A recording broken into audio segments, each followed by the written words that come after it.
Chapter 1. The only one forgotten. Jasmine, how long are you going to keep up this act? Your surgery was a success, you're not dead, so are you still playing pitiful to get me to come back and see you? Because of you, Serena even missed her concert, urging me to come back and be with you. You can't even compare to a single strand of Serena's hair. I stared puzzledly at the furious man before me, thinking only how noisy he was. Who are you? I asked. The nurse told me he was my husband. I laughed, pointing at his and the other woman's tightly clasped hands. Don't kid me, they're the couple. The one I like is the campus legend, Austin Sterling. One hearing that name, the man before me completely lost it. He lunged to grab my collar, but was forcefully stopped by the nurse and thrown out. That scared me to death. I clutched my chest. The guy had to be some kind of psycho. My best friend, Joyce Chandler, handed me a stack of documents. I looked through them one by one, feeling a bit dazed. Fact 1, I was actually married. Fact 2, that psycho just now was my legal husband, Ethan Davenport. Are you sure you haven't made a mistake? I asked Joyce. There's no way I'm married, and even if I were, it wouldn't be to this person. I don't know him, Joyce sighed. It's true, take a look at your diary yourself. She handed me a journal. 3 days after the surgery, I was recovering well. Bathed in brilliant sunshine, I slowly read my diary. After a quick skim, I found it hard to accept. It turned out, in the part of my memory I'd lost, there was a subservient soul, hopelessly in love with Ethan Davenport. Was this really me? I clearly remembered my crush was the math god, Austin Sterling. Where did this Ethan Davenport come from? The diary made it clear. 3 years ago, I fell in love with Ethan because he saved me in a car accident. Gratitude turning into love probably isn't that hard. From that day on, Ethan had a little shadow following him. Wherever he went, I followed, always at his beck and call, obedient and well-behaved. Even though his friends always looked down on me, constantly laughing whenever I was mentioned, calling me shameless, a pathetic stalker who clung to Ethan relentlessly. At those times, I wished so badly that Ethan would tell them that wasn't the truth, that we were already secretly dating. But Ethan said we had to keep it a secret for now so it wouldn't affect his work. A secret relationship, a secret marriage to outsiders, I was just like a lapping dog by Ethan's side. A bootlicker and a drama queen, getting in the way of him and his white moonlight, Serena Marshall. It was infuriating to everyone, but no one knew that Serena had abandoned Ethan for personal gain, moving abroad, and only came back after failing to make it overseas, and seeing that Ethan had become a new business elite. Their reunion was portrayed as a model love story, the envy of everyone, and I, his legal wife, was forced to live like a rat in the shadows. Closing the diary, I sighed. Help me throw this away, I told Joyce. Are you serious? I mean, you loved Ethan so much. You might regret it when you remember. Me, I really had no idea how lovesick I must have been for even my best friend to say that. I smiled and waved my hand. Really? It's fine, just toss it. I'd forgotten anyway. What was the point of having a man like that? A month ago, they found a tumor in my brain. The good news, it was benign and could be removed with surgery. The bad news, its location meant side effects were likely, like what I have now, selective amnesia. I remember everything, except for my husband. From the diagnosis to the surgery, Ethan only showed up to sign a form, then spent all his time with Serena. The reason was simple. Serena was about to participate in an international violin competition, and he was afraid she wouldn't perform well, so he stayed by her side day and night. Their comings and goings were even photographed and posted online. Piano prince in love with violin prodigy, a trending topic that dominated social media for days. Every time I expressed my dissatisfaction to Ethan, he'd find me annoying, thinking I was being unreasonable. Perhaps in his eyes, my surgery was a minor issue, it wasn't fatal. After all, but Serena's competition was a major event that would shape her future. Reading about the tear-stained grievances in the diary made my whole body ache. After tossing the diary, I prepared to message Ethan to set a time to file for divorce. Just as I picked up my phone, I saw a message from him. Ethan, your attitude the other day was terrible.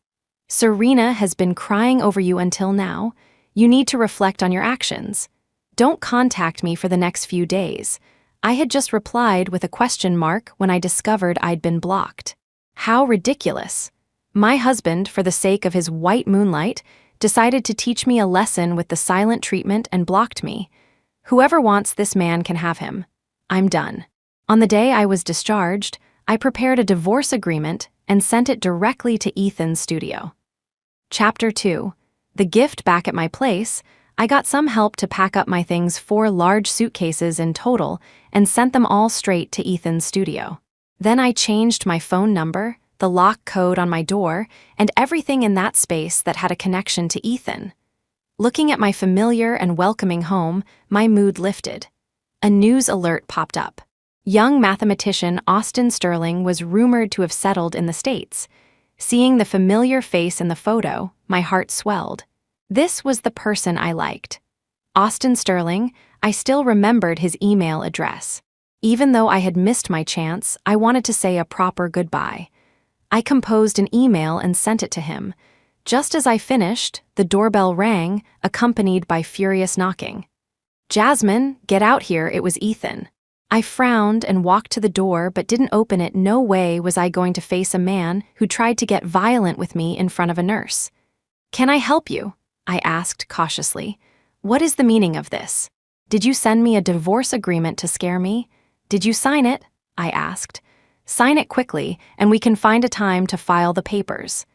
Jasmine, his face on the video intercom, looked distorted with rage. I was a bit puzzled. Didn't he love Serena? He should be happy I'm asking for a divorce. Why the angry face? "Don't yell at me. I just had surgery and I'm still recovering. This will affect my mood." I tried to explain patiently. "Anyway, I've forgotten you and you don't like me. We shouldn't torture each other. It's better to let go while we're still young so you can pursue your true love. Isn't that for the best?" He fell silent. A few seconds later, he sneered. Well, Jasmine, your acting is pretty good this time. Almost believable. Trying to get my attention this way, trying to compete with Serena, are you? Let me tell you, you're not even worthy of carrying her shoes." A wave of disgust washed over me. How could I have fallen for such a rude man? Being lovesick really is a disease that needs curing. Don't you carry her shoes for her? Why should I do it for a stranger? I retorted immediately. "Ethan, if you hate me so much, why not agree to the divorce? Don't tell me you can't bear to part with me." "Are you kidding? Can't bear to part with you? If you hadn't forced me, would I have married you?" Right, so let's just split up. Stop wasting each other's time." I rolled my eyes. Ethan slammed his fist against the door in frustration and turned to leave. I clutched my racing heart. Oh my God, that was terrifying. Good thing I didn't open the door. If he'd gotten physical, I would have been no match for him. He was probably just angry that I had pushed him, so this time he agreed to the divorce. He told me not to regret it. A joke. Would I regret it? Of course not. The thought of leaving this jerk and running towards freedom filled me with joy. Ethan and I went to file for divorce, but we still had to wait through a cooling-off period. My face fell seriously. A cooling-off period. "I'll just have to bear with it," Ethan scoffed. "It's too late for regrets now. Unless you beg me, then maybe I'll agree to withdraw the divorce." I rolled my eyes at him. "Are you nuts? You treated me so badly. Do you think I have a screw loose? Why would I regret this? Please stop saying such scary things. You'll give me nightmares." To celebrate the divorce, I invited a few good friends out for dinner. After the meal, we went to a karaoke bar. And there, of all the rotten luck, I ran into Ethan again. The graceful Serena Marshall was sitting beside him, her eyes watching me coldly. I immediately looked away. We'd already filed the papers. He could have another woman on his arm for all I cared. I wasn't that old-fashioned. I'd just pretend I didn't see them. Ethan was displeased. "Jasmine, I have a gift for you." "Me? I don't want your gift." But he didn't let me go. Before I could leave, a video started playing on a nearby screen. The person in it was very familiar. It was me. I was calling Ethan, trying to please him in every humble way, begging him to come home at night, telling him I had made so much good food for him. waiting from dusk till dawn. Those anniversaries, those days I thought were special, were all spent waiting. And every time, Ethan's response was cold and heartless. I stared blankly, watching this completely unfamiliar version of myself. My heart ached for her. My ears were filled with the laughter of Ethan and his friends. Serena even laughed out loud. I never thought Jasmine would go to such lengths for you, and she claims to have amnesia. I bet she's just faking it. A sharp pain shot through my heart and my breath hitched. In that moment, I finally understood. I really had loved Ethan, with all my heart and soul, but some people are just not worthy. Ethan knew exactly how I felt about him.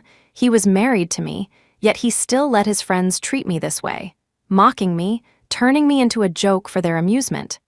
I slowly pulled my gaze away, fighting back the stabbing pain in my heart. Thank God I had forgotten everything about him. I couldn't imagine how I would have survived this moment otherwise. Tears welled up in my eyes. I quickly wiped them away and looked at Ethan calmly. He looked a little uncomfortable. You brought this on yourself for going too far this time. I walked up to him and, raising my hand, slapped him hard across the face. Everyone gasped. I sneered. Ethan, thank you for the gift you prepared for me today. When the cooling-off period ends in a month, I expect to see you at the city hall to sign the papers. I want to divorce you and be done with you, completely and cleanly. Instantly, the color drained from his face, and a look of incredulous fury flashed in his eyes. Chapter 3. It was her. The room fell silent. Everyone stared in shock at Ethan and me. I guess no one expected me to slap him. After all, the girl in the video was the ultimate bootlicker. Forget hitting him, she felt guilty for being a few minutes late with his dinner. How could she bear to strike him? Ethan looked like he was about to explode, his eyes bloodshot. Do you have any idea what you're doing? I do. The one who doesn't know what he's doing is you. I shot a cold glance at him and Serena. You two are actually a pretty good match. I've already signed the divorce papers with you, Mr. Davenport. What's your problem? Can't let go? Could it be that you're the one who regrets it? The one who doesn't actually want a divorce? That last sentence successfully sent Ethan over the edge. He laughed coldly. Are you kidding? Didn't you see the video yourself? Trying to fake amnesia to get my sympathy. You're dreaming. Good, I nodded, relieved. Also, I want you to delete that video. If I find you showing it around again, I'll sue you for invasion of privacy. Ethan acted like he'd heard the funniest thing in the world and burst out laughing. Jasmine, are you sure you have any privacy with me? His words were merciless, cruel, and cold. I finally understood completely. Unrequited devotion doesn't earn you equal tenderness. It only spoils a scumbag rotten. He doesn't know how to love someone, let alone respect them. Me? Fine.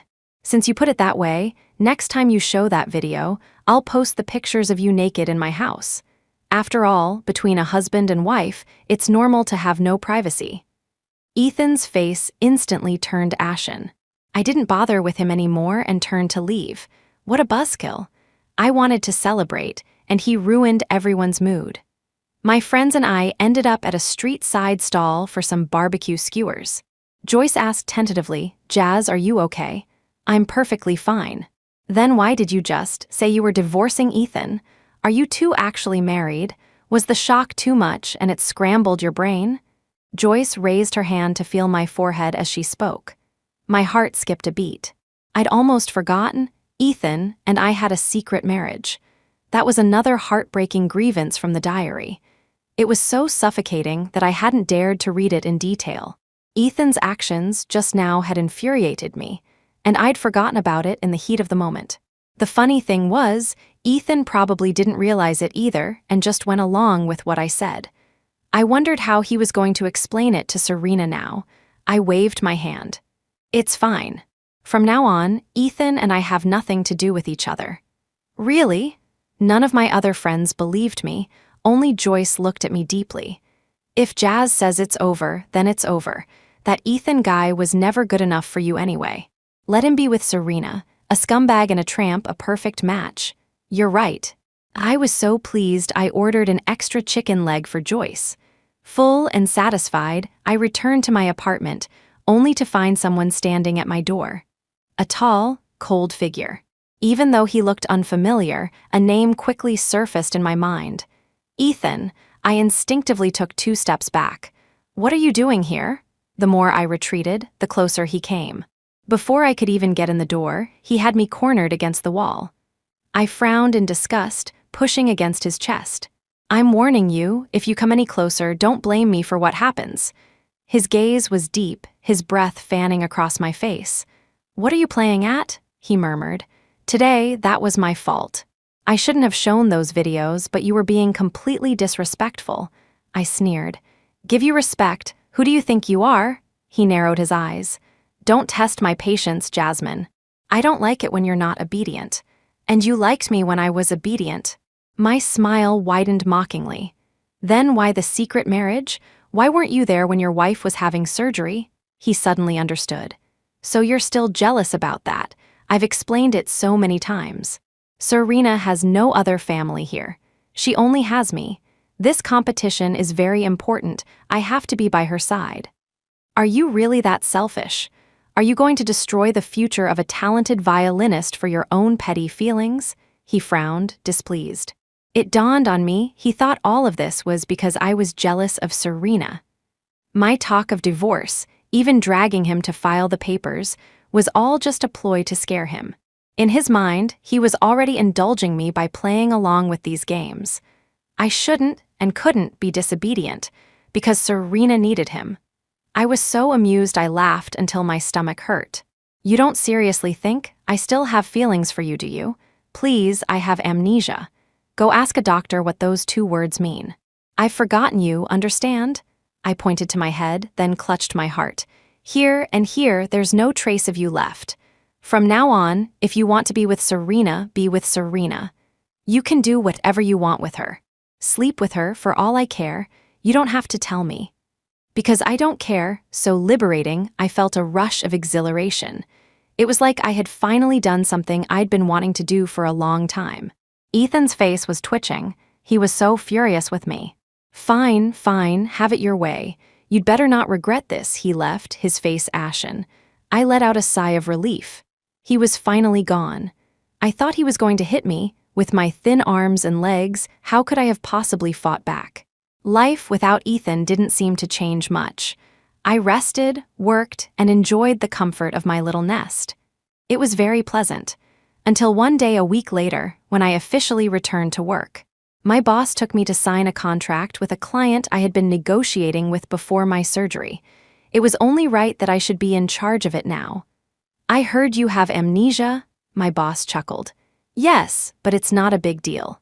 I haven't forgotten much, just some unimportant things. Just as I finished speaking, a figure quickly passed by me. It was Ethan. Great. It looked like he'd heard what I just said. He was striding with an air of defiance, as if he had a grudge against the entire floor. My boss, do you know him? Nope. I shook my head like a bobblehead.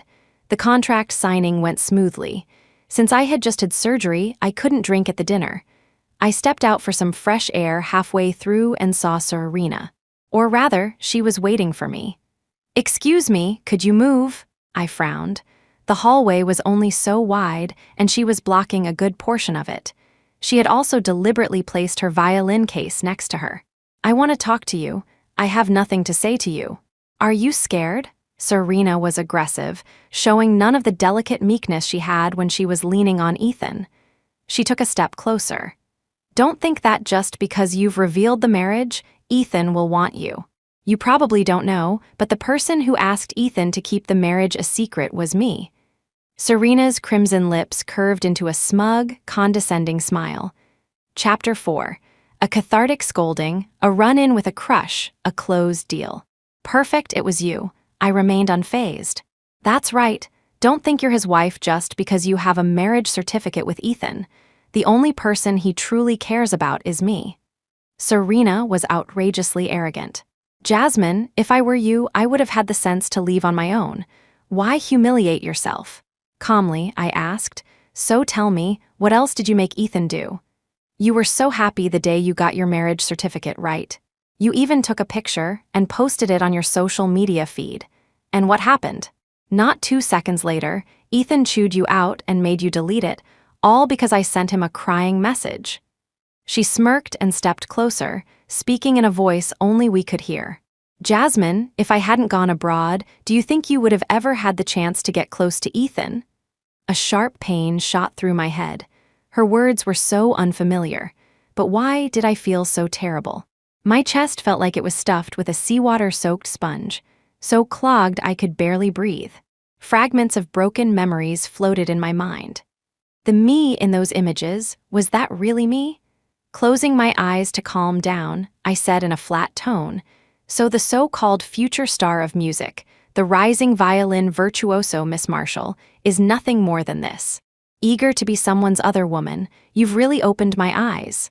Who are you calling the other woman?" Her pretty face flushed with anger, the glamorous facade crumbling so quickly.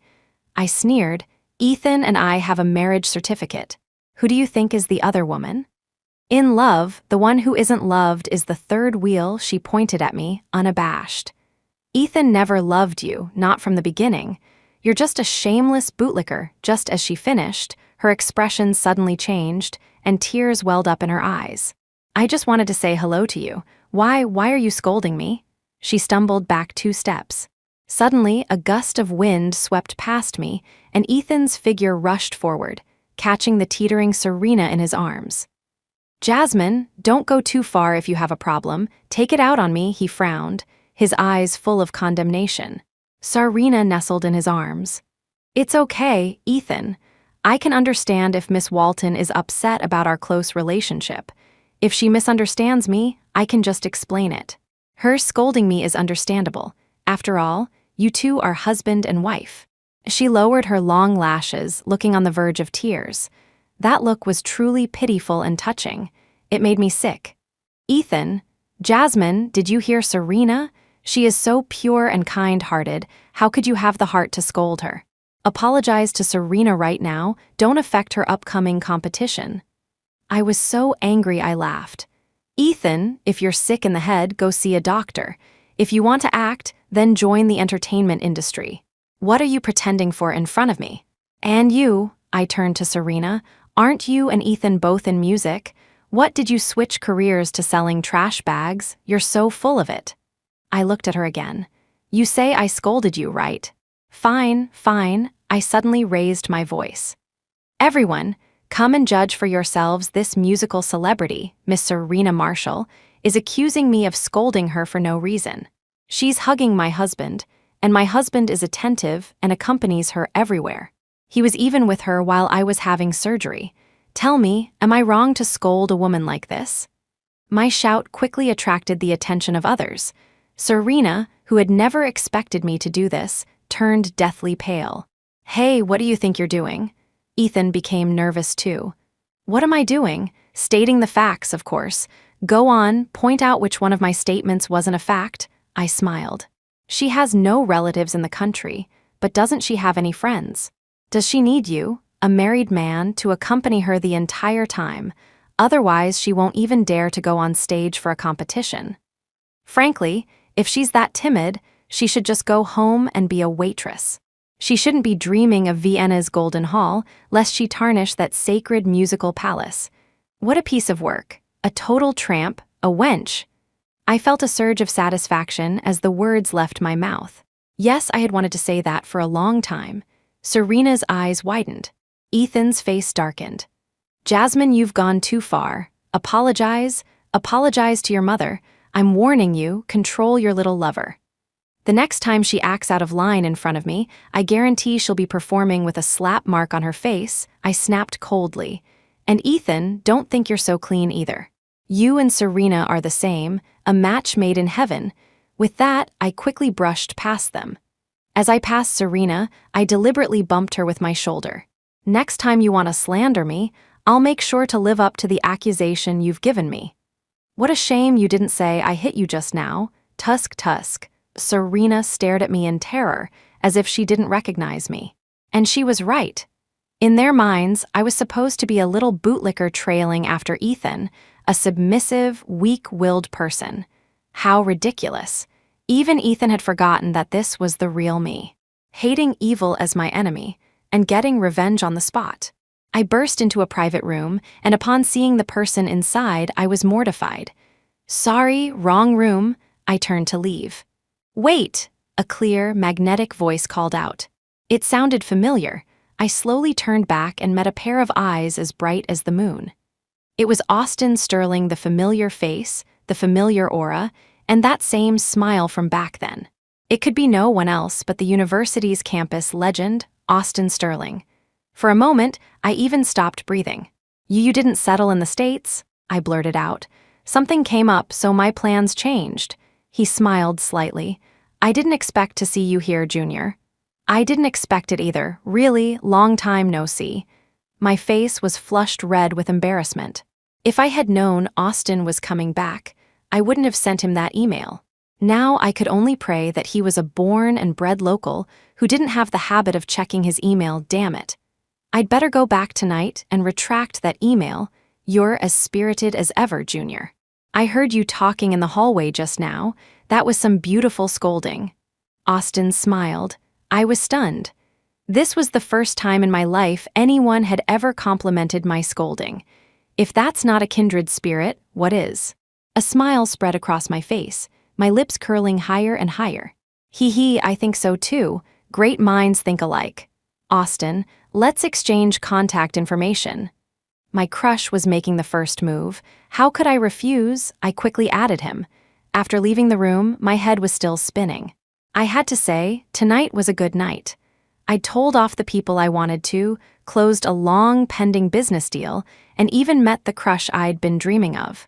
This restaurant must have great feng shui. It's my lucky charm. When I got home, Ethan called again. So annoying. He was ruining my wonderful mood. I hung up on him again and again, but he kept calling. Exasperated, I finally answered. "Spit it out." Ethan's breath hitched.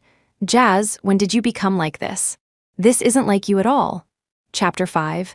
My crush is the best. Are you done? I asked bluntly. "How many numbers do you have?" Ethan was taken aback. "Just this one for now." Good. After hanging up, I decisively blocked him. This jerk was so persistent. Before I lost my memory, he was so awful to me. Now that I've forgotten him, why is he sticking to me like glue? I was puzzled. Did he really need to tell me if I was different from before? Never mind him. Even I wanted to slap my old self when I thought about it now. What the hell? What was so lovable about a man like Ethan? What I didn't know was that after I hung up on him, Ethan flew into a rage.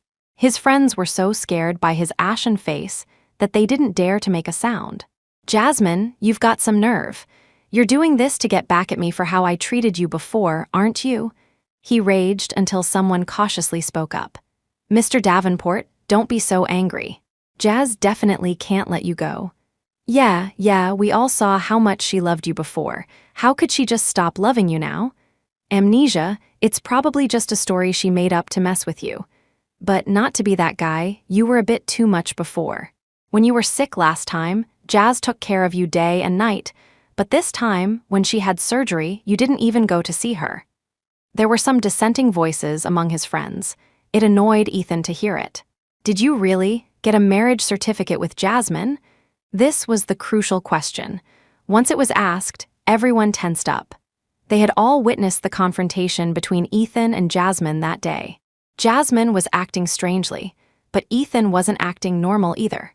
Serena became nervous, clutching Ethan's hand tightly. If he admitted it in public, wouldn't she become the other woman who wrecked a marriage?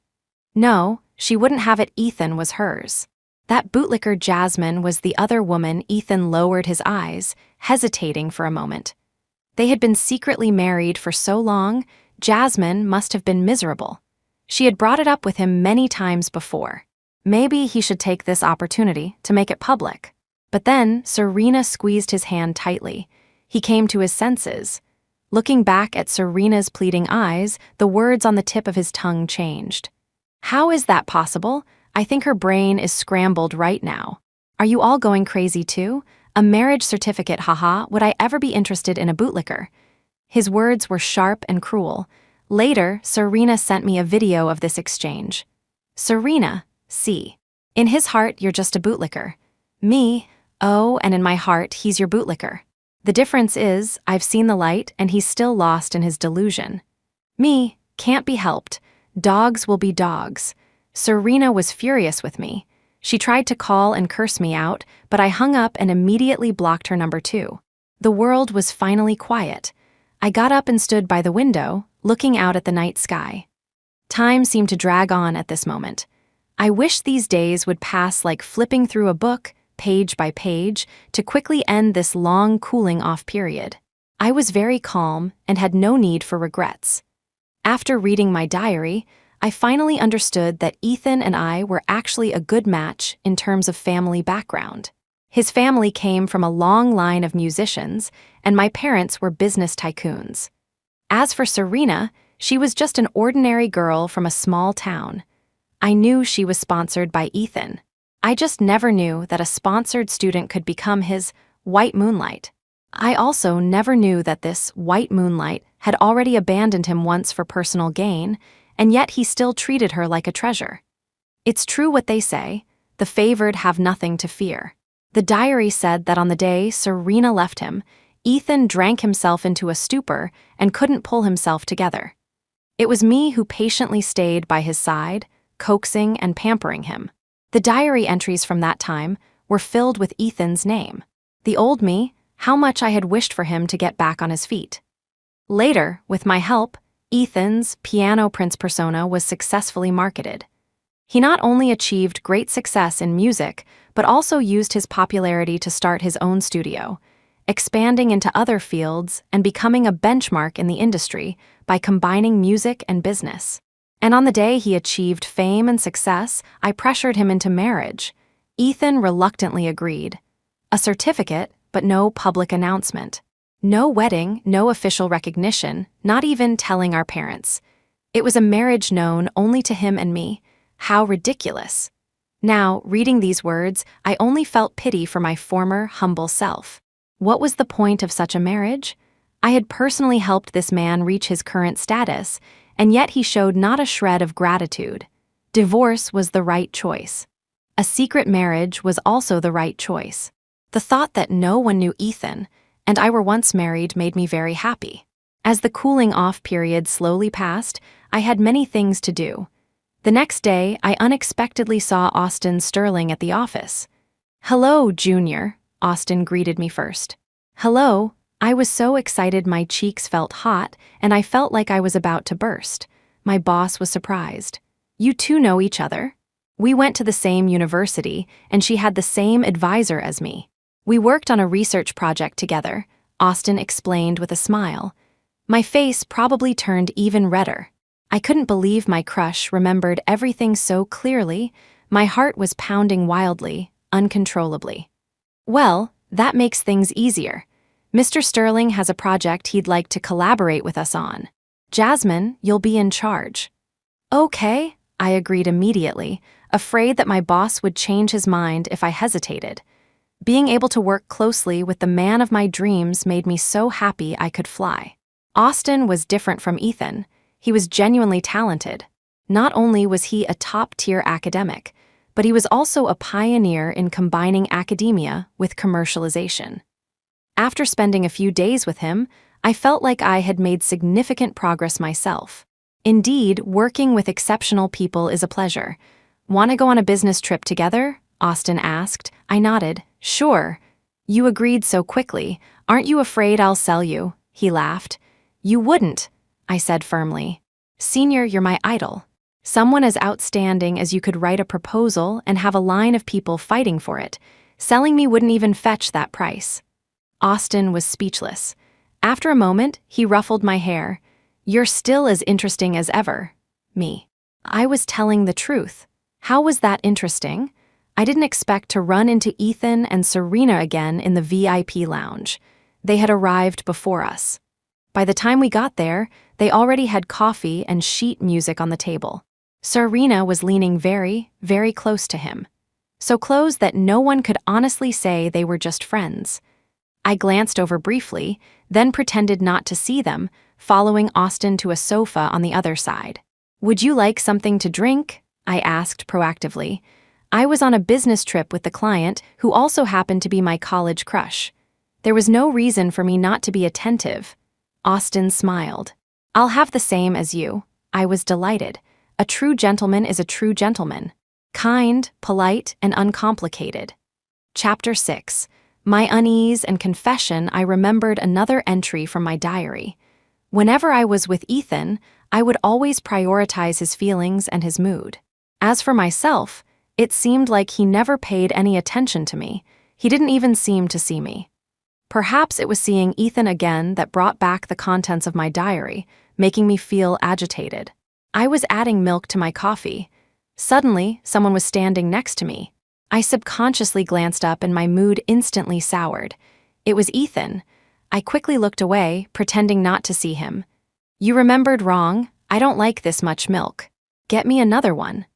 Ethan crossed his arms, a smug confidence on his face. Before I could say anything, he continued, How did you follow me here? Did you find out I was accompanying Serena to Vienna and got anxious? If so, where was this energy before? Weren't you so arrogant a while ago? Me. Seeing me silent, he scoffed. You're just not smart enough.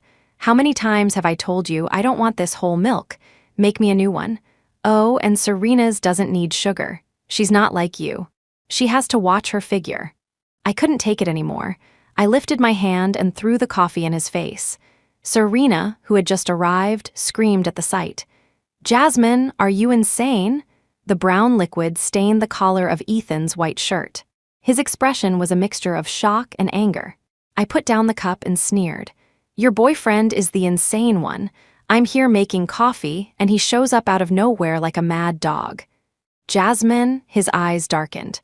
I told you, my patience is limited. Stop fooling around if you come back to me now, and be as gentle and obedient as before. I'll treat you a little better. Serena's expression changed abruptly, and she looked at him in disbelief. I couldn't care less. Who wants to go back to you? Only trash goes back to the trash can. Do you think everyone is as blind as Miss Marshall? Oh, right, you two are a perfect match, like a broken pot with a cracked lid. Jasmine, Ethan grabbed my arm. The force was so strong it made me cry out in pain. Suddenly, a hand intervened, blocking Ethan's next rough move. A tall figure shielded me from behind. It was Austin Sterling. Who are you? Ethan was annoyed, looking at him with hostility. Austin glanced back at me gently. Are you okay? I quickly shook my head. I'm fine. I asked who you are. Don't you have any manners? Ethan's frown deepened. I am this lady's business partner. Sir, for you to act so rudely towards a lady in public, who is the one without manners? Austin smiled warmly, but there was no warmth in his eyes. I'm her husband. Before Ethan could finish, I quickly interrupted. No, he's not. I looked at Austin desperately. Believe me, he has nothing to do with me. Look, he's with his girlfriend. How could he possibly be my husband? Austin's eyes were serious. I believe you. I breathed a sigh of relief, but a greater sense of unease washed over me. I had lied to Austin. Ethan stared at me in disbelief. Jasmine, do you have any idea what you're saying? I know exactly what I'm saying. You're the one who's confused. I took Austin's arm. Let's go, Mr. Sterling. Let's not get involved with people like this. It's embarrassing. Okay, as you wish. Austin obediently left with me. Fortunately, Ethan and Serena's flight was before ours, so they left soon after and didn't have time to bother us anymore. But as Ethan left, his eyes were locked on me. His stare sent shivers down my spine. If Austin hadn't been there, I would have jumped up and started yelling. The business trip with my crush was relaxed and enjoyable. Soon, the few days were over. Our work went smoothly, but my mind was heavy. On the last night, Austin invited me out. Want to go for a drink? I agreed. Austin chose a quiet bar. The soft music, the sweet fruit wine, everything was perfectly to my liking. After 2 drinks, I started to feel a little tipsy. Looking at Austin's face, I suddenly blurted out, I'm sorry, I lied to you. He looked at me, his eyes questioning. Me? Actually, the man we met at the airport, he's not unrelated to me. We have a marriage certificate. We're legally married, I guess. And the woman? Austin was sharp, getting straight to the point. She's his white moonlight, his first love. They've gotten back together. Got back together while he's married? Austin's lips curled into a mocking smile. Yes. Then I told him about the surgery, the amnesia, and filing for divorce. The more I talked, the lighter I felt, and by the end, I was smiling. So that's the story. Even though we haven't finalized the paperwork, I've made up my mind to leave him. That's good. You've always been a brave person, Junior. I admire that. Austin handed me another drink. A happy occasion like this calls for drinking until we drop. I was delighted. You're right, I don't remember how much I drank after that. All I know is that Austin ended up taking me back to the hotel. Right at my hotel room door, I saw Ethan. The sight of his face sobered me up halfway. In my hazy state, I thought I was having a nightmare. When Ethan saw me with Austin, he stormed over. It's so late and you're not in your room. You're still out with another man. He smelled the alcohol on me and became even more furious. And you're dead drunk with a man? Jasmine, do you have to resort to this to get my attention? You think getting with some random guy will provoke me? You've really stooped low. I couldn't understand the anger in Ethan's eyes, but I understood his words. I pulled away from Austin's support and stepped forward with a sneer. I was having a celebratory drink with my business partner, and in your eyes, that's stooping low? On what grounds are you saying these things to me? I'm your husband, don't you forget it. Oh, I smiled meaningfully. My husband, who accompanied his ex-girlfriend abroad for a competition, just the two of them for days, and you have the nerve to call me shameless. Ethan, is hypocrisy a family trait? How can you be so thick-skinned? And let me remind you, we have already signed the divorce papers. We're just waiting for the cooling-off period. I understand you can't get over Serena. But don't be like a dog, trying to have your cake and eat it too, being with your white moonlight while also disgusting me. Aren't you just pathetic? Fueled by the alcohol, I said it all in one breath. Ethan's face had turned incredibly dark. I linked my arm with Austin's and smiled. Since you're here, let me introduce you. This is Mr. Sterling, my partner on the project I'm currently in charge of. Ethan probably thought I was explaining myself to him, and his expression softened slightly. But I didn't give him a chance to speak. My next sentence was, he is also the man I've had a crush on since university. Chapter 7. A misguided confession, his regret I don't really remember how the whole drama ended. I was too drunk and too excited. As for how it all concluded, I spent a long time the next morning trying to recall, but my mind was a blank slate. But that final confession was still crystal clear. I covered my face in regret. Why couldn't I have been more patient? My original plan was to wait until the divorce was finalized. If Austin and I were still in touch, maybe then I would confess to him. Whether he accepted or not, at least I wouldn't have any regrets. I never in a million years thought he would find out about my feelings in such a messy way. It was so embarrassing. I didn't even dare to go out and face him. I stayed in my room for a while, until I couldn't delay any longer, and then I came out with my luggage. Austin was sitting in the hotel lobby's lounge area. I braced myself and walked over. Hi, have you been waiting long? Let's go, perfect timing, the car is here. We'll head to the airport first. He looked up at me, still with that calm, elegant demeanor. I breathed a sigh of relief. Right. A god-tier man like him has probably been confessed to countless times since he was a kid. Why would he care about a small, informal confession like mine? Jasmine, don't overthink it. When I got home, the company gave me 2 days off. The project was completed quickly and well. My boss was especially happy, and his eyes were full of fatherly affection when he looked at me. I was overjoyed. On my first day off, my sleep-in was ruined. My mom came. My dear mother arrived at my place before 8 in the morning. I didn't even have the courage to get angry because her face was as dark as the bottom of a pot, and she looked at me like she wanted to swallow me whole. I immediately shrank back. "Mom, what are you doing here?" she huffed. "You've really grown up, haven't you?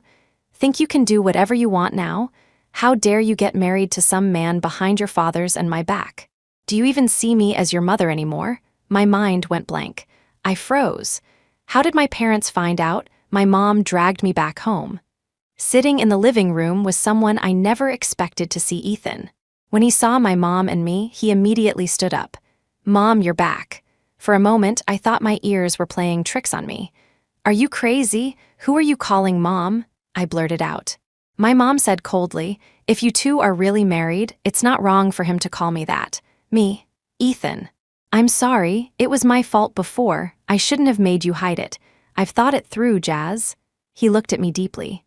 "Our relationship should have our elders' blessings. I promise you I won't hide it anymore. Let's invite some friends over for dinner tonight." I looked at him, completely bewildered.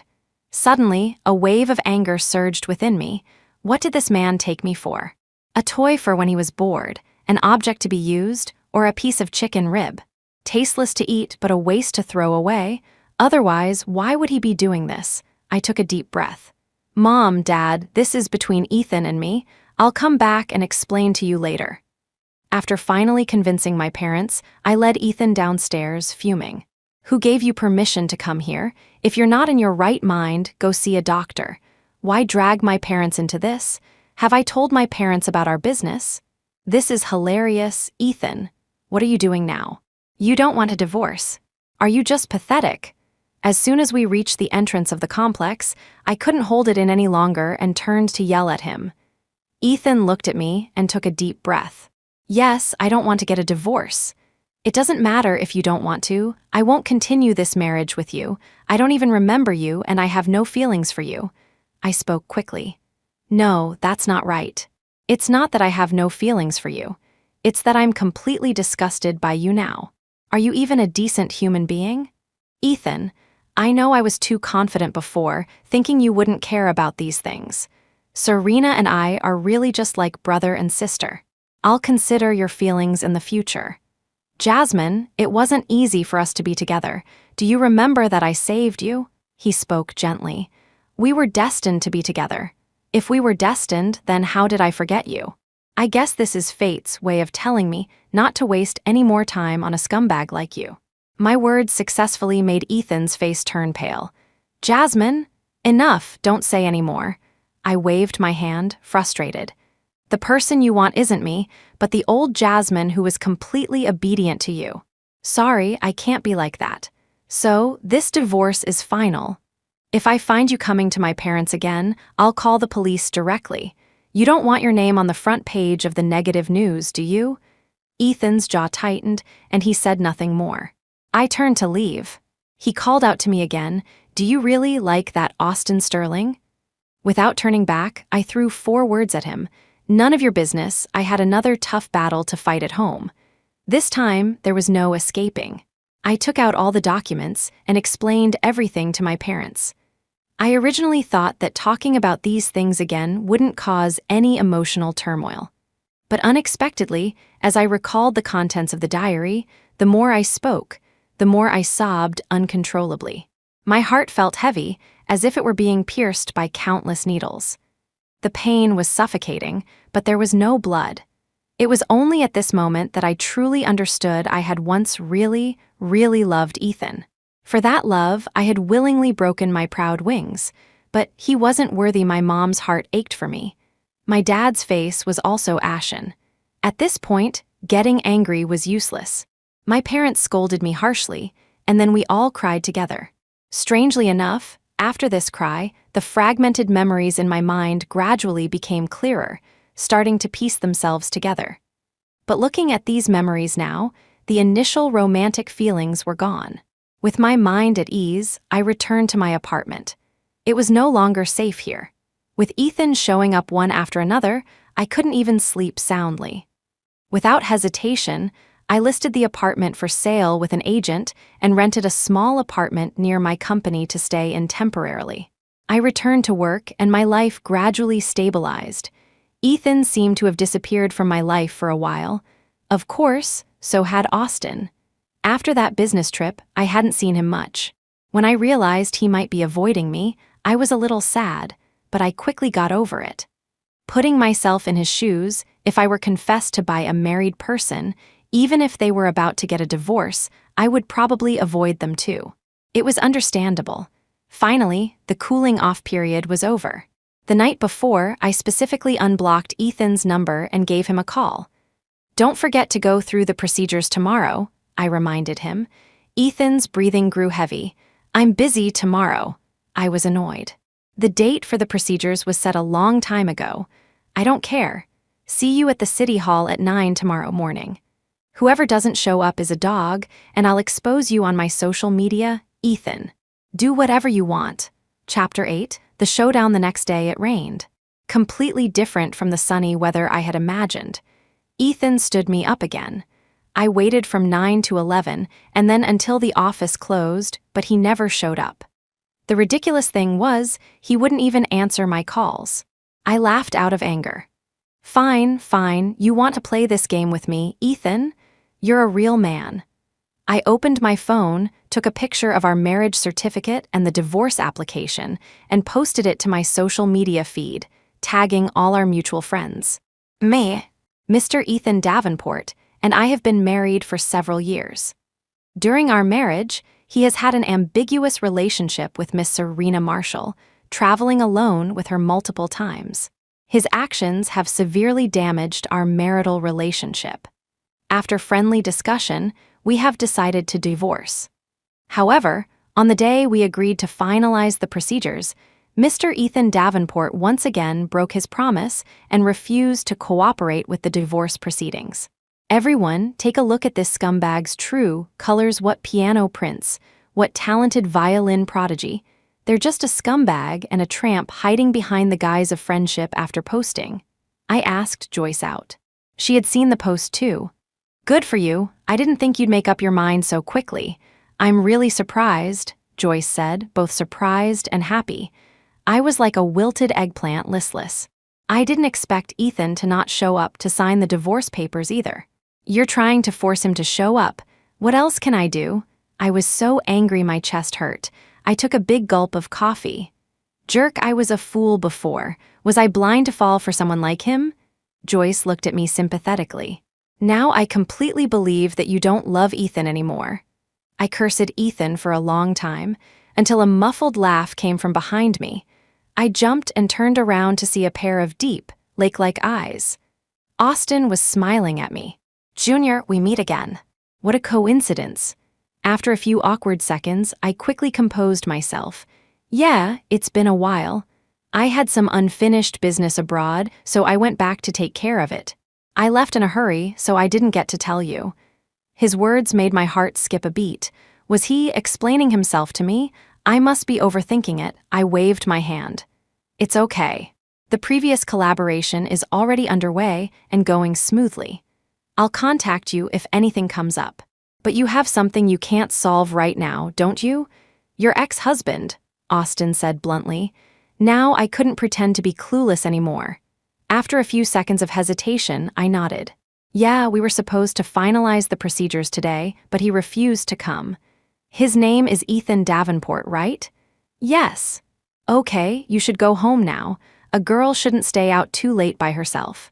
I'll send you something good tonight." Austin's lips curved into a smile, and that elegant smile almost stole my soul. As soon as he left, Joyce excitedly grabbed my arm. "Oh my God, that guy is so handsome. Who is he? Is he the one you've set your sights on now? Wow, with him around, who needs Ethan? Get the divorce done quickly and jump into a new relationship." I was speechless. "You think I don't want to?" A long sigh. It was a bad start. I should just listen to him and go home. I had taken a day off for nothing. This was another thing to blame Ethan for that night. Austin sent me an email. I opened it and was shocked. It was a collection of photos of Ethan and Serena together over the years. Looking at the dates, they were all taken during my marriage to Ethan. The photos were taken in various European countries and at famous tourist spots around the world. They had checked them all off their list. Serena looked like a spoiled little girl, nestled against Ethan, smiling sweetly. I recognized one of them. It was the photo used in the news that exposed their relationship. At the time, Ethan hadn't given a direct response. Faced with the sensationalized couple hype, his only comment to the media was, "Don't disturb Serena's practice." Just that one sentence was quickly hailed by their couple fans as the sweetest declaration of love. As I continued to look, there were more. Them holding hands, hugging, and kissing. Those clear, distinct photos of them kissing on the beach under fireworks. But this time, I felt nothing, like I was watching a joke. After the photos, there was something even more explosive. Their hotel records.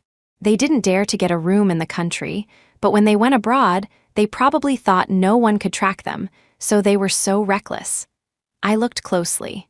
The most recent hotel record was from when Ethan accompanied Serena to Vienna. Honestly, I felt a little sick. On one hand, he was being ambiguous with Serena, even sleeping with her under the guise of being friends or like a brother. On the other hand, he was still clinging to me, refusing to divorce. I really couldn't understand what was going on in this man's head. Austin, did you see everything? Me, yes, thank you. Austin, don't be sad, he's not worth it. Me, I'm not sad. I've had no feelings for him for a long time. Thank you for the evidence, it's very timely. Austin, need help me. No, I can handle it. Divorce was something I had to face on my own. I didn't want to drag him into it. I opened my messaging app and it was blowing up with notifications. I quickly scanned through them, ignoring the messages from unimportant people. My eyes locked on the friend requests. There were two, one from Serena, one from Ethan. How in sync of them. I accepted Ethan's request first. If he could cooperate, I could leave them some dignity. All I wanted was to get the divorce certificate quickly. As for their relationship, I really didn't care. Ethan, what's the meaning of your social media post? Me, it means what it says. Can't you read? Ethan, delete it, me. Get the divorce certificate with me, and I'll delete it. Ethan got anxious and called me directly. I said delete it, why do you have to hurt an innocent girl over our business? You're so cruel. What good will it do you to ruin Serena? I had to laugh. You said it, not me, don't you regret it? I hung up the phone. Ethan must be with Serena, so there was no need to accept Serena's friend request. As I started to organize the evidence, a trending topic exploded online. Falsely accused violin prodigy hospitalized after suicide attempt, the photo was clearly of Serena. Her face was as pale as a sheet, lying on a stretcher in an ambulance, her wrist wrapped in layers of gauze, with faint traces of blood seeping through. She had posted on her social media feed. It read, "Despair, why am I being slandered for something I never did? I never did these things. Why are you trying to ruin me?" Serena's fans exploded. Soon, the internet was flooded with curses aimed at me. They said I faked the certificate, that I was trying to destroy what I couldn't have, that I was jealous of their golden couple. All sorts of accusations. I was the villain in the story, the evil boss in a movie, to be condemned by all. It was a real shame Serena didn't go into acting. Ethan even sent me a message. Don't let this get out of hand. Apologize to Serena while you still can. I blocked him again and uploaded the evidence I had compiled. Chapter 9. Freedom, a girlfriend, and a crush who can fight me. For those of you who say I faked the photo, take a closer look. The serial number on the marriage certificate can't be forged. If you still don't believe me, you're welcome to check. I have a clear conscience, me. This is the evidence of Mr. Ethan Davenport and Miss Serena Marshall dating and getting hotel rooms during our marriage. See for yourselves. I posted all the photos at once. Instantly, the netizens who had been cursing me just moments before cooled down. There was too much evidence for them to process. After posting, I turned off my phone and waited for the situation to develop. As expected, Serena's angel persona collapsed. Ethan's good guy filter also shattered into a million pieces. And their couple fans, unable to accept that the couple they had been shipping was a cheater and a homewrecker, quickly disbanded their fan club and started to backlash like crazy. So disgusting, I can't believe I shipped this trash couple for so long. Looking back at Ethan's responses now, it's like he's slapping himself in the face. Just friends like a sister, doesn't your face hurt, Mr. Davenport? What kind of friends get a hotel room together? Maybe they were just studying music together in the room. I didn't expect there to be a follow-up to this matter. As I took the initiative to expose them, many others joined in. They were Serena's former classmates from abroad. Haha, I'm dying. I've been waiting for this day. What talented violin prodigy. Serena failed her classes for 2 years straight at our school. She had a lot of fans, so we didn't dare to say anything. Finally, her image has collapsed so satisfying she tried to steal my sister's principal position before, and even tried to seduce the judge at the time, but was brutally rejected. I heard about that. It was because of that incident that all of Serena's previous achievements were nullified, right? Yes, that's why she came back to the country to start over in competitions. Ha, doesn't that make Ethan a huge sucker, even accompanying her? I can't stop laughing. I was dumbfounded as I read these comments online. I never would have thought there would be such a follow-up. So Serena's so-called competition was just because of her past scandals, which had wiped her record clean, forcing her to start from scratch. And what she told Ethan was that she wanted to retrace her steps and find her original passion. I have to say, her way with words, it's a real shame she didn't go into sales. Seeing that the hype was about right, I posted one last update. Me. I only have one request, Ethan. Please honor our agreement and come to the city hall to finalize our divorce, thank you. This was undoubtedly the hottest gossip of the day. Thanks to them, I got to experience what it's like to be an internet celebrity. The next morning, Ethan called me. His voice was so hoarse, I could barely recognize it as his. It took me a couple of seconds to realize it was Ethan. Do you really have to get a divorce? Yes, I have to. He was silent for a few seconds. Okay, see you at the city hall in an hour. Don't forget your documents, I reminded him. Finally, I met Ethan at the city hall. He looked terrible. Unshaven, his shirt wrinkled, 2 buttons missing from his chest, and his hair was a mess. I glanced at him, pretended not to see, and urged him, let's go, let's get this over with. Soon, I had the divorce certificate in my hand. My hands were trembling slightly. Great, the freedom I had been longing for was finally back. I carefully placed the divorce certificate in my bag and walked away without looking back. Ethan called my name from behind. Jasmine, Jasmine? I didn't even slow down, practically fleeing into a car and driving away. I even reminded the driver to speed up. Just looking at him for one more second made me feel sick. My phone rang. It was Austin. Austin, congratulations on your freedom. Me, thanks, senior. Austin. Interested in getting dinner tonight to celebrate? Me. Sure, I haven't even thanked you yet. My treat. Austin didn't refuse. We agreed on a restaurant. I happily went home for an afternoon nap, then got up to do a face mask, makeup, and pick out an outfit. When I appeared before Austin, all dressed up, his eyes lit up. You look beautiful, he said with sincere admiration. I smiled shyly. Thanks. Whether he meant it or not, the important thing was that my crush had complimented me. You know, Ethan had never once told me I was beautiful. We had dinner and talked, and the atmosphere was very pleasant. I had a faint feeling that dating Austin was much more relaxed and comfortable, completely different from the oppressive and painful feeling of being with Ethan. Even though I had forgotten that relationship, some feelings still lingered in my heart, impossible to shake. People are naturally drawn to pleasure and away from pain, and I was no different. Since being with Ethan was unhappy, breaking up was the only answer. I was so young, I couldn't waste my life on such a rotten tree. As we were chatting, someone suddenly appeared next to me. He grabbed my hand tightly, full of anger. Jasmine, so this is why you were so determined to break up with me. You found someone else. Who is he? I looked up, and lo and behold, it was Ethan. I shook off his hand and slapped him. If you're going to be crazy, do it at home. Don't be an eyesore here. We broke up because you cheated. Don't you dare try to pin this on me, I said coldly. Get lost, I don't want to see you. Ethan's eyes were bloodshot, practically on fire. Jasmine, you can only love me. You said you only loved me. People change.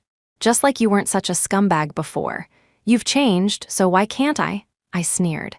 Don't tell me you thought you and Serena could do whatever you wanted, and I would just pretend not to know and continue to treat you the same? Wake up and stop dreaming. Austin came over, putting himself between me and Ethan, shielding me behind him. "Sir, you and Miss Walton have dissolved your marriage. You have no connection now. Please have some self-respect," Austin said with a gentle smile. "It's you, I could tell you had a thing for her last time. You've got some nerve, Austin Sterling, stealing my woman." Ethan gritted his teeth. He suddenly threw a punch at Austin. I watched in horror. Austin immediately caught his fist and pinned him to the ground, beating him up. I never would have thought that the seemingly gentle Austin could be so good at fighting a little while later.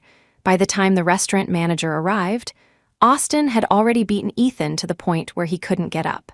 "This man tried to attack my girlfriend. I was acting in self-defense," Austin said calmly, wiping his hands with a napkin. Instantly, my mind went blank. What did he just say? Who was whose girlfriend? He turned his gaze to me, his smile gentle. "You weren't scared, were you?" I shook my head numbly. Chapter 10. Together at last after a scene like that, dinner was out of the question. What a waste of a table full of good food, I thought regretfully. Austin took my hand and led me away. Ethan struggled to his feet and chased after us. "Jasmine, don't go." But Austin was faster. He got me into the car. Before Ethan could catch up, the car sped away. I watched him in the rearview mirror, my heart as still as water, feeling nothing. Ethan was still chasing, running and shouting my name, begging me to stay, begging me to come back. But apart from finding it noisy, I had no other thoughts. Was it really necessary? We had already come this far. He couldn't stand seeing me have dinner with another man, but back then, when he was spending day and night with Serena, he blamed me for being bothered, saying it was my problem, that I wasn't generous or confident enough. How ridiculous. I looked away. Austin parked the car on a hillside. From here, you could see a beautiful night view. The twinkling lights, the neon glow, I was mesmerized. "Want to eat a little more?" He handed me a take-out box. Inside were the dishes we had ordered but hadn't eaten. I was surprised. "When did you pack this?" "I had someone prepare it in advance and deliver it to the car. I saw how much you were looking forward to this dish, so I wanted to make sure you got to eat it." My heart warmed. I never thought Austin would be so thoughtful. I lowered my eyes, clutching the take-out box, my heart pounding like a drum. If things had come to this and I still played dumb, then there was something wrong with my intelligence. After much hesitation, I summoned my courage and looked up. Mr. Sterling, do you have feelings for me too?" "No." His answer instantly disappointed me. Before my expression could change, he added, "I don't have feelings for you, I like you." Me? My head was buzzing. If I hadn't pinched myself, I would have thought I was dreaming. My arm hurt, but my heart was sweet. Does anyone understand? This joy of finding something you thought you'd lost, I composed myself. "I like you too. Although, it might not be the best time to say this since I just got my divorce certificate today, but would you consider being with me?" Austin ruffled my hair. "No need to consider, I accept." Pure bliss we embraced. I knew this was crazy, but I had already wasted so much time. I really didn't want to miss out again. This was Austin Sterling, my ideal boyfriend. Just like that, on the day of my divorce, I seamlessly transitioned into a new relationship. When I brought Austin home to meet my parents, my mom didn't know how to react. He was probably so outstanding that my mom thought I had paid him to act, just to reassure her and my dad. When I heard this, I didn't know whether to laugh or cry.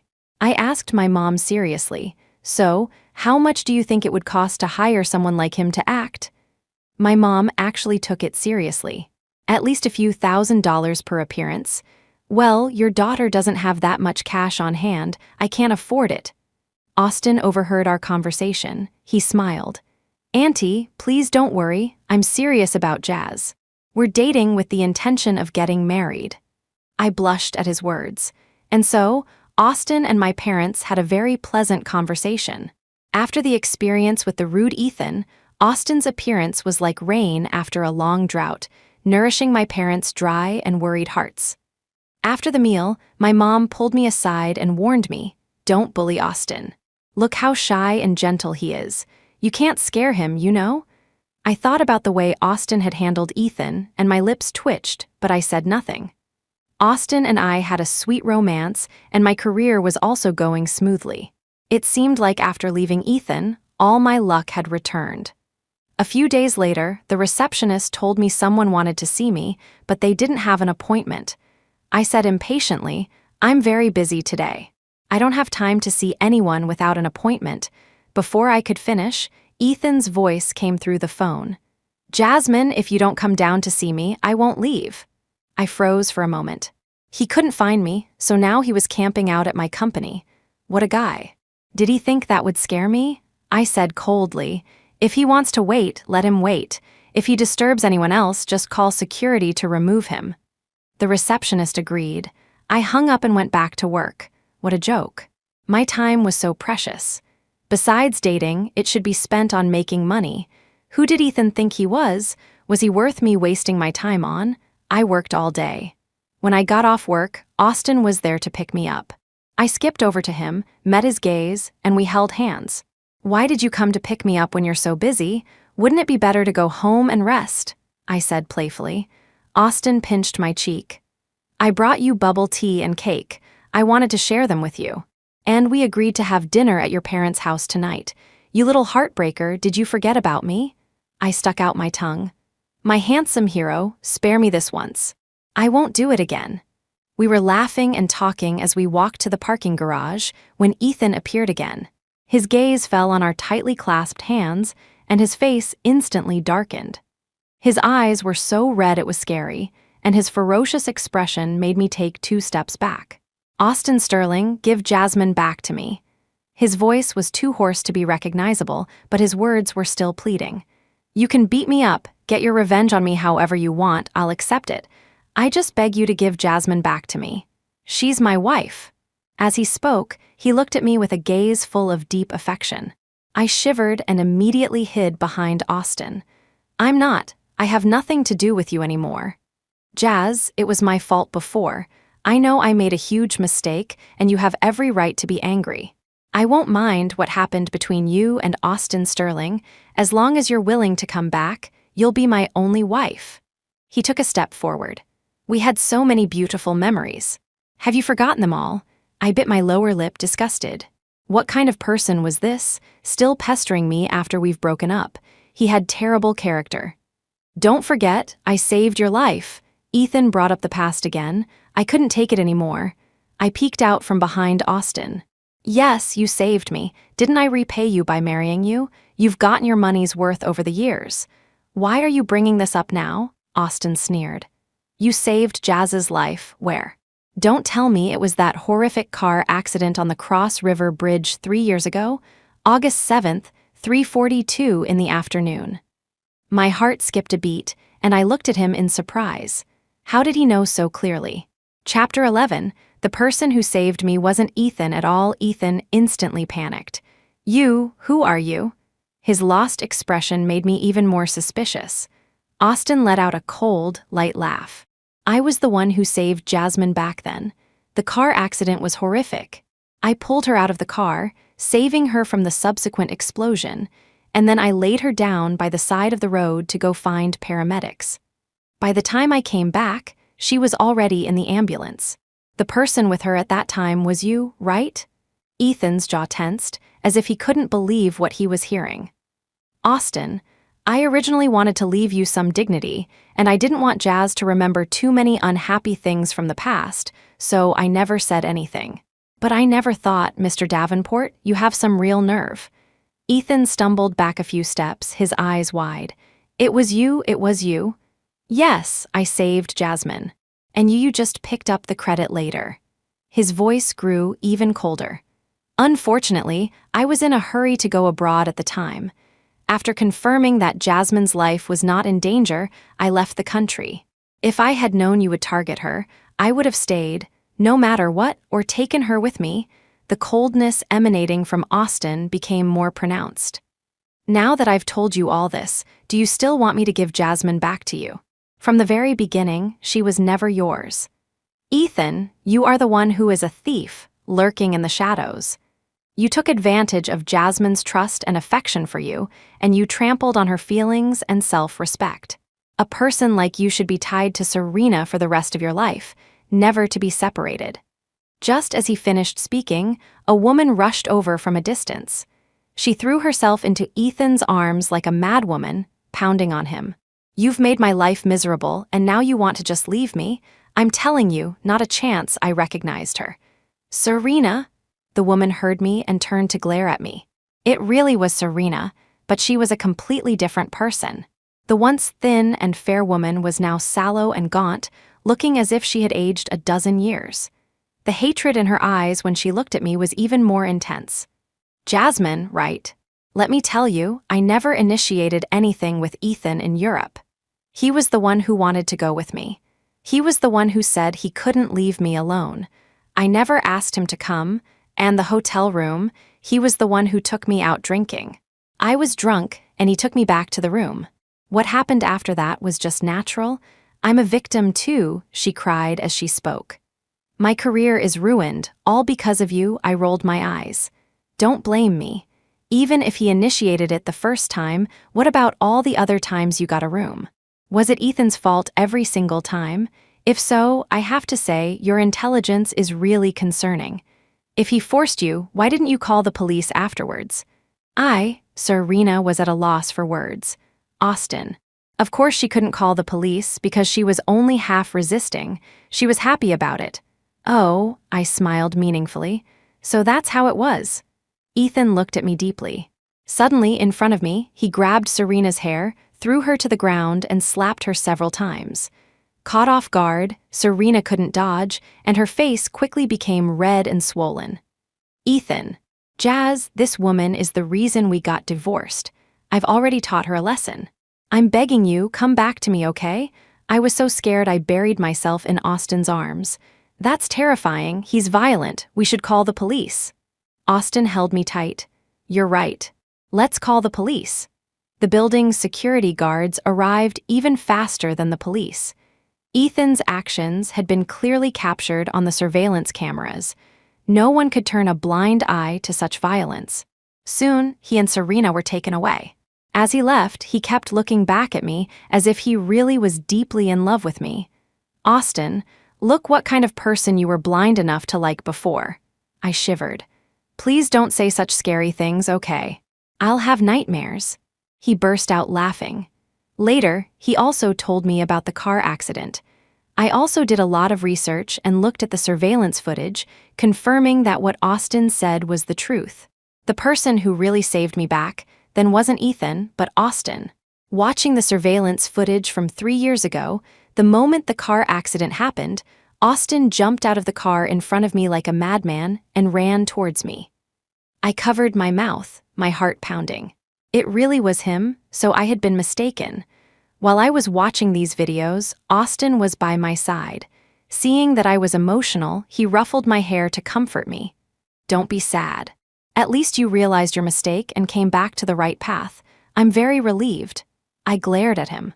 Why didn't you say so earlier? He also looked regretful. I thought you really loved him. If I had known, I wouldn't have let go. It was only at this moment that I understood that he had also liked me for a long, long time. I stood on my tiptoes and kissed his lips. It was so wonderful. Being with the person you like is not a waste of life. Half a year later, I saw Serena again. After several months, this woman had somehow gotten my new number and said she wanted to meet me. I refused many times, but she was persistent. That day, after work, she was waiting for me downstairs from my company. Miss Walton, I just want to talk to you. There's something I want to tell you about the past. She blocked my way. There were a lot of people coming and going. I sighed. Let's go. I chose the place, a coffee shop downstairs from my company. It was almost evening, so my choice was quite perfunctory. Serena obviously noticed this, and her face was full of an awkward smile. I casually ordered a milk tea. I don't think we have anything to talk about. Serena looked up, her eyes red-rimmed on the verge of tears. She looked pitiful. Unfortunately, she was not facing a man who would pity a beautiful woman, but Jasmine Walton, who had no mercy for her enemies. I'm sorry, I came to apologize to you. I really did a lot of wrong things in the past.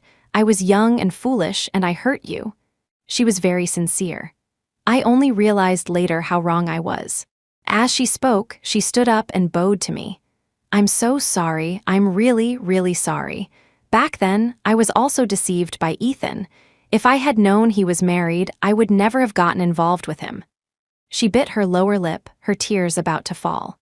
I calmly took out my phone and played a recording. When Serena's own voice came out, her face, which had been full of sincerity just moments before, turned deathly pale. The recording was of her bragging to me with smug satisfaction. Ethan even listened to you about the secret marriage, and now you're saying you didn't know?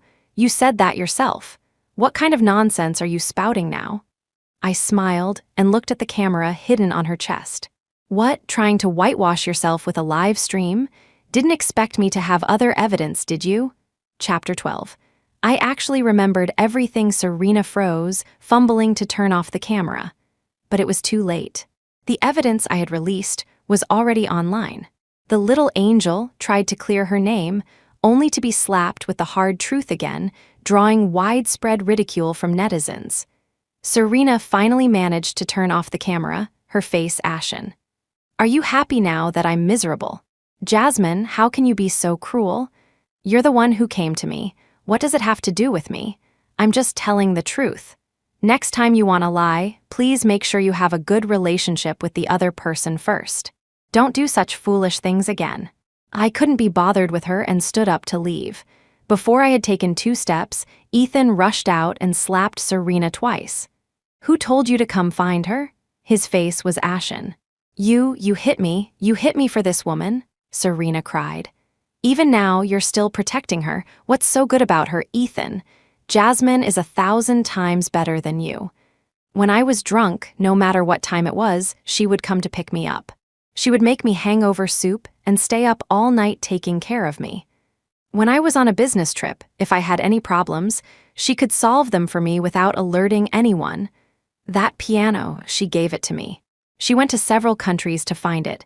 It was my most cherished birthday present. I stopped and slowly turned back. My eyes met Ethan's bloodshot ones, so he knew all along. He understood my kindness towards him, my feelings for him, and then he enjoyed it all without any guilt, while also pushing me into the abyss. Jazz, I really regret it, and I know I was wrong, I interrupted him. I'm getting married soon. Ethan was shocked. Impossible. How long have you been with that Austin Sterling? How can it be so soon? Why didn't you wait for me? I smiled coldly, showing off the diamond ring on my hand. Maybe it's because of true love. I really like Austin Sterling. I can't live without him. Ethan trembled, his breathing stopping for 2 seconds. Impossible, this is impossible. Ethan, what you just said actually disgusts me. You remind me of that foolish version of myself who, despite the other person's obvious attitude, would still blindly rush forward, all for the sake of love. I smirked. But it's okay, it's all in the past now. I don't regret my past efforts. Hearing this, a glimmer of hope lit up in his eyes. But my next sentence extinguished that flame. I said, because I don't want to make things difficult for my past self. After all, she tried her best. She was just learning how to love someone. She wasn't wrong. And you, Ethan, I don't want you anymore. Don't appear in front of me again. Seeing you really disgusts me. Ethan, Jazz, you look happy with that man now, but don't forget you have amnesia. You've forgotten that you love me. You'll regret it when you remember. I was silent for 2 seconds, then sighed lightly. It seems I have to tell you. Actually, I remember everything. What? He was aghast.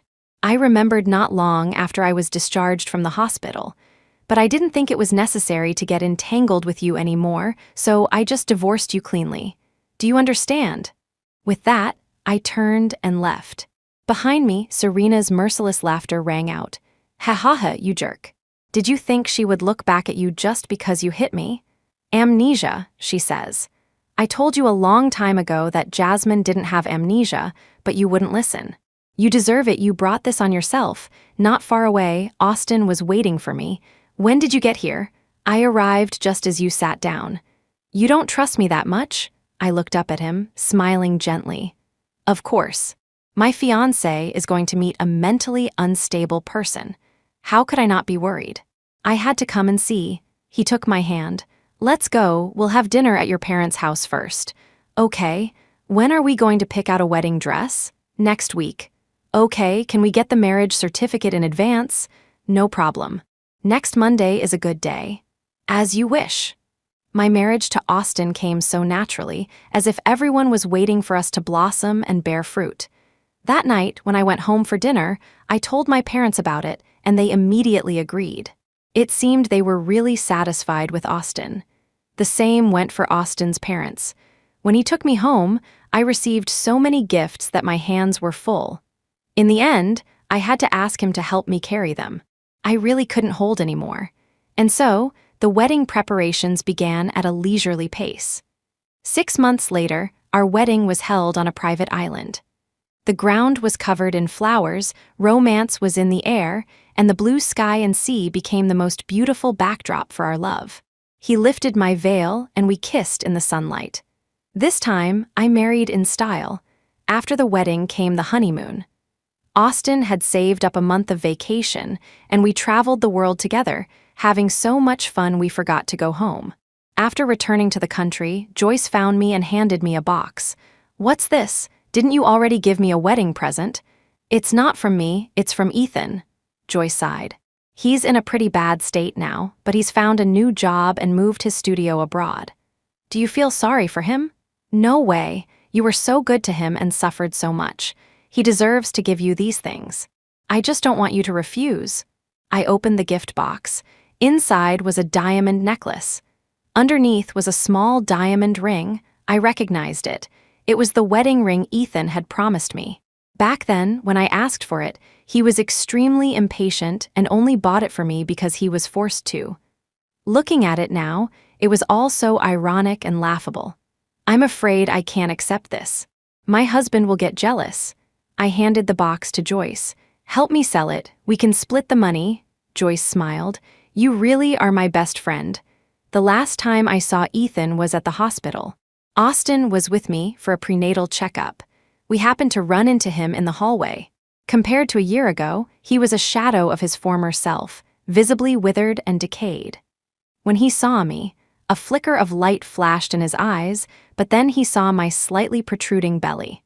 I pretended not to see him and walked away with Austin, turning a corner.